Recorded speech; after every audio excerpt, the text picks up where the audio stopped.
Hello, Abnormal Investigations family. We're having to record this kind of like we used to in the old days. I've tried twice now to put this video out, and somebody on the other end is deleting it. They're not wanting this video out, I'm assuming. So we're going to try it again, and I'm going to do it the old way where I take the recording out of their hand and I'm just going to do it on my GoPro. So, who we're going to be talking about is Bodin Allen, guys. That's who we're going to be talking about. We're talking about a 2-year-old little boy that lived in, or still resides in Kingman, Arizona. He traveled 7 miles. That was reported by the authorities. And I'm going to go ahead and say that I disagree with their report on he traveled 7 miles. My theory is the reason they're going with 7 miles is because it falls within the algorithm of the search grid that they wanted to use, so they don't want to look like they were too far off. I disagree according to the information that was released and the information I was able to obtain. The moon phase that night, they said, was a full moon. Now, I know it doesn't make much of a difference, but it was actually a waning gibbous, so you still had 97% illumination, but also you are in the waning phase. You are not at the full moon, which is what I've theorized since the beginning on the moon phases that I came out with, was that is whenever they begin to hunt predators. Now, he went missing while his mother was changing his smaller brother's diaper inside of the home.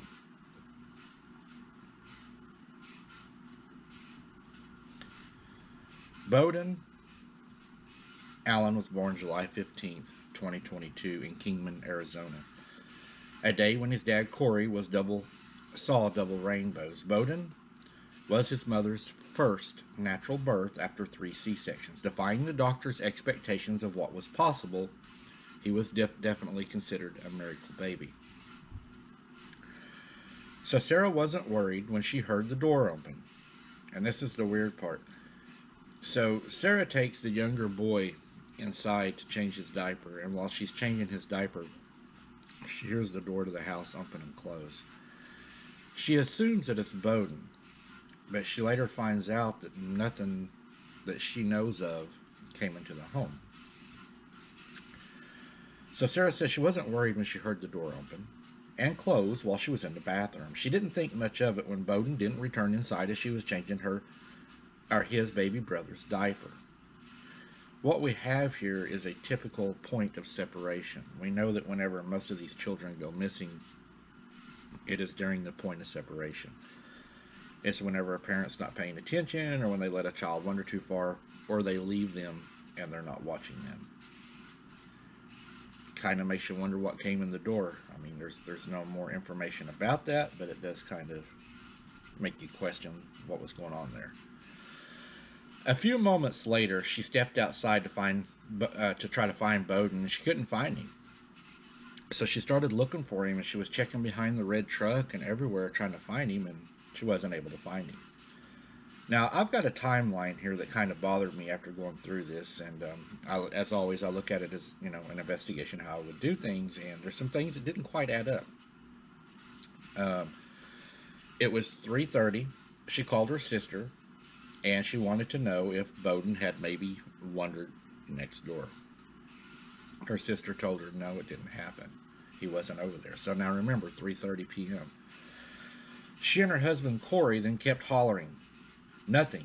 And by 4:30 p.m., the rest of their kids had come home from school and had joined in on the search. So we know that Bodin went missing before 3:30 while she was changing the diaper of his younger brother. But what we're looking at right here on paper is it's been an hour, and they haven't called anybody to assist in trying to find Bodin. She and her husband, Corey, kept hollering. They never found him. So Sarah decided at that point to call the Seligman Fire Department. Sarah called her sister. Sorry, guys, I've got allergies this morning. My nose is itching. At 3:30 p.m. and then stated, that she couldn't find their son.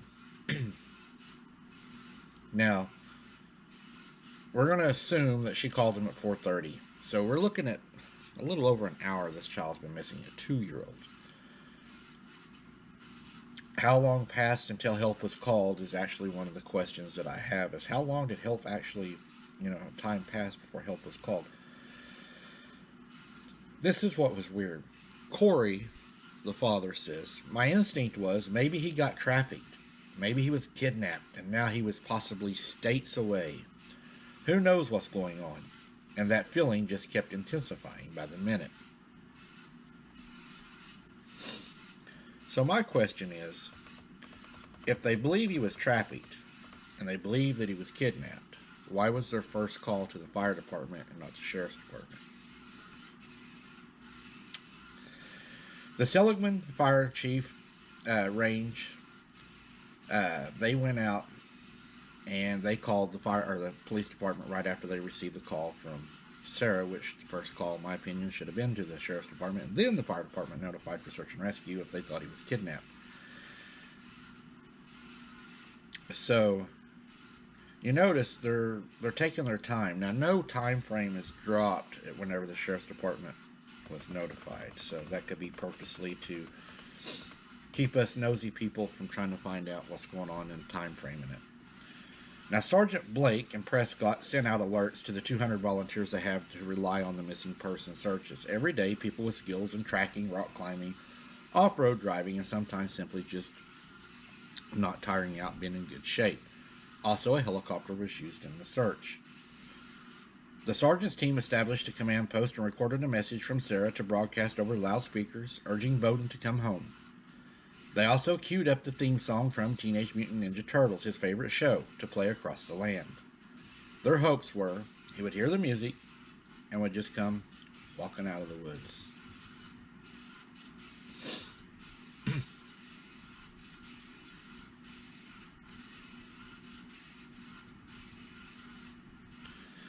The search teams rely on an algorithm that is built from decades worth of behaviors from lost people. It's based on factors like age, health, helping teams estimate how far someone is likely to travel in a missing situation dependent on their age, their health, and everything. I took search and rescue whenever I was at work, and the algorithm and the timeline and everything that they do is typical. As time passes, of course, they don't find anything, then they expand the grid out to the algorithm. But the weird thing is the algorithm did not work for Bodin. He was against the odds, as many missing children seem to go against the odds, just like 411 reports. They are not normal. They are not normal missing children with normal circumstances. Bodin was wandering under the full moon, somewhere in the 7 miles between the Allen property ranch that was guarded by a 150-pound dog named Buford. Bodin was dressed only in pajama bottoms, a tank top, and his sneakers. Now, Dawn Dutton, Buford's human mama, also the neighbor to Bodin, saw the poster about Bodin on Facebook in the early hours of April 15th. A little boy named Bodin Allen was missing, last seen, and here's another discrepancy. They're saying 10 miles from their home on Interstate 40 from the ranch. She mentioned it to her husband, Scotty, telling him about it. Now, authorities are saying the child, now, this is going to be real important, and this is what made me choose to break this down because of the discrepancies. They're not small discrepancies, okay? So, the authorities are saying the child traveled 7 miles. The neighbors say it's 10 miles between their two homes. That's not a real big difference, 3 miles, but when you look at a 2-year-old, that is a huge difference within that 3 miles when you're going by the algorithm and what children do within that time frame. But that's not even going to be close to it, okay? So, after they had talked about it and discussed it at their table, Scotty had went outside. And whenever he went outside,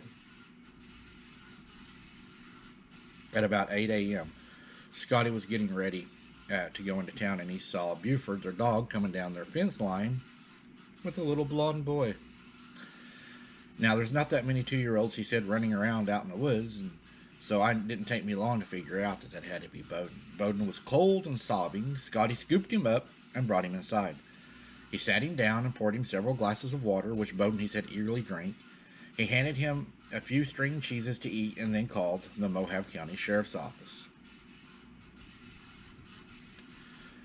Some folks from the sheriff's team rushed to the ranch bearing bananas for the dehydrated boy. And then they took him home. Corey stated that when he first seen Bodin, he had a scratch on his arm, a scuff on his side, and a hole in his pants. That was it. There is other stories out there that contradict this, saying his clothes were pretty tore up. He acted like nothing even happened, Sarah said. I was like, Bo, where did you go? He holds up his arm, and he's all like, Mom, look at my arm.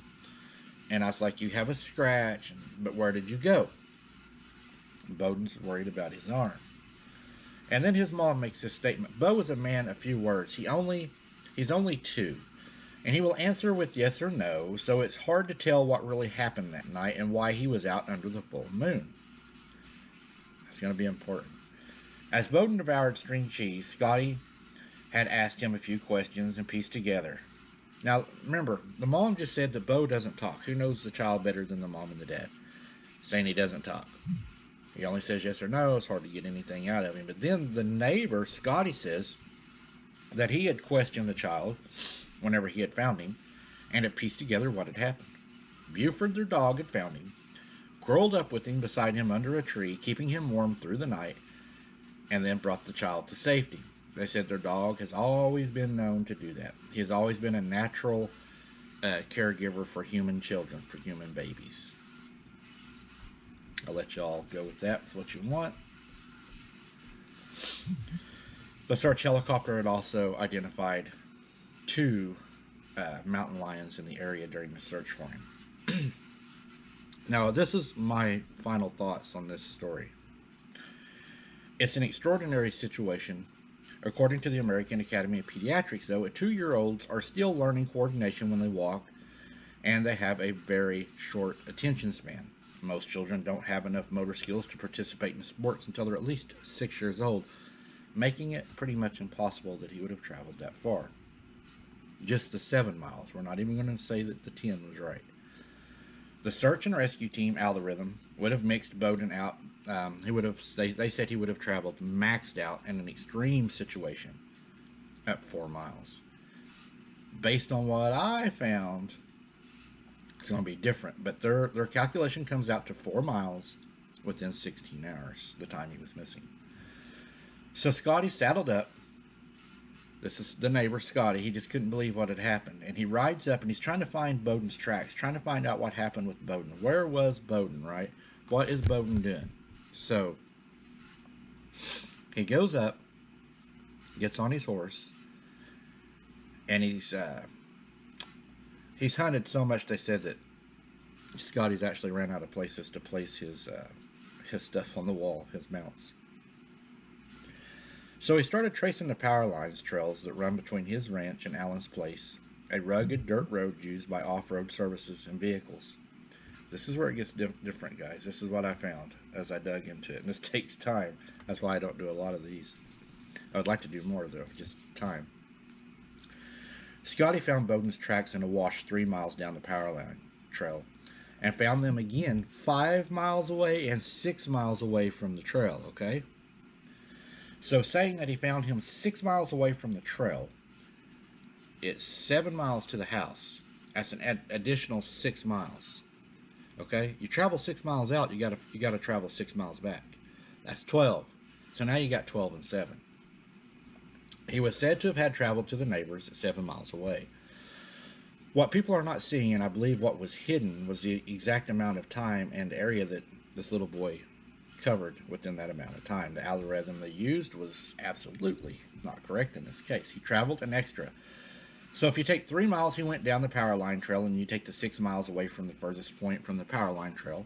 So we know now he has traveled 9 miles at the least. So you would presume that he traveled at least another 3.5 on the short side of it to the rancher's house, if not more, from just wandering around. And my estimate, that puts the child traveled at approximately 12.5 miles in 16 hours, over 3 times what a child on the algorithm scale can travel in extreme situations. So it doesn't add up. This child went way far and beyond what he should have even been able to travel at 2 years old. It sounds like they're trying to make the dog the hero in this. Sounds to me like something else was at play. They're trying to hide something. That's a lot of miles. We know that little 2-year-old did not travel that many miles by himself. What do you all think? Something's up in this one, guys. It didn't feel right. The miles are off. The mom saying he doesn't talk much, yes and no, and then Scotty saying he got this full story out of him, how the dog protected him overnight. So, what do you all think? What do you smell in this one? I look forward to seeing in the comments. Thank you for watching, guys. Keep your head on a swivel. Until next time, don't be something's dinner.